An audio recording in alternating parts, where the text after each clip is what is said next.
നമ്മൾ റൈറ്റിംഗിൻ്റെ സമയത്ത് ഓപ്പോസിറ്റ് ആയിട്ട് വരുന്ന രണ്ട് കാര്യങ്ങൾ ഒരു സെൻറ്റൻസിൽ എഴുതാനോ അല്ലെങ്കിൽ തമ്മിൽ കോൺട്രാസ്റ്റ് ചെയ്യുന്ന രണ്ട് കാര്യങ്ങൾ നമുക്ക് ഒരു സെൻറ്റൻസിൽ എഴുതാനോ നമ്മൾ എന്ത് ചെയ്യും? നമ്മൾ ലിങ്കിങ് വേർഡ്സ് ഉപയോഗിക്കും അല്ലേ? ഇപ്പം എക്സാമ്പിൾസ് പറയുകയാണെങ്കിൽ ഹവർ ഉപയോഗിക്കാം, ഓൾദോ ഉപയോഗിക്കാം. ഓൾദോ എന്ന് പറഞ്ഞാൽ എന്നിട്ടും എങ്കിലും എന്നുള്ള അർത്ഥം. ബട്ട് എന്ന് പറഞ്ഞാൽ പക്ഷേ. അതേപോലെ നെവർദ്ലെസ് എന്ന് പറഞ്ഞാൽ ഇൻ സ്പൈറ്റ് ഓഫ്. അതേപോലെ ഓൺ ദ അതർ ഹാൻഡ് അല്ലെങ്കിൽ ഓൺ ദി കോൺട്രറി എന്നുപോലുള്ള വാക്കുകളൊക്കെ ഉപയോഗിച്ച് നമുക്ക് ഈ രണ്ട് കാര്യങ്ങൾ ഓപ്പോസിറ്റ് ആയിട്ട് രണ്ട് കാര്യങ്ങൾ വരുമ്പോൾ അത് ഒരുമിച്ച് എഴുതാം. ഒരു എക്സാമ്പിൾ പറയുകയാണെങ്കിൽ നെവർദ്ലെസ് വെച്ച് തന്നെ ഒരു എക്സാമ്പിൾ പറയാം. Saudi Arabia exported 70% of their petroleum products in 2015.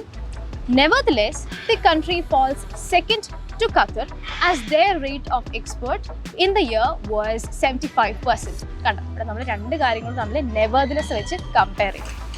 അപ്പോൾ ഇതേപോലത്തുള്ള ഒത്തിരി കാര്യങ്ങൾ നിങ്ങൾക്ക് പഠിക്കാൻ വേണ്ടിയിട്ട് ഇംഗ്ലീഷ് ഹൗസിൻ്റെ കോഴ്സസിൽ നിങ്ങൾക്ക് ജോയിൻ ചെയ്യാവുന്നതാണ്. കൂടുതൽ ഡീറ്റെയിൽസ് അറിയാൻ വേണ്ടിയിട്ട് താഴെ കൊടുത്തിരിക്കുന്ന ലിങ്ക് ക്ലിക്ക് ചെയ്യും. English House. English at your fingertips.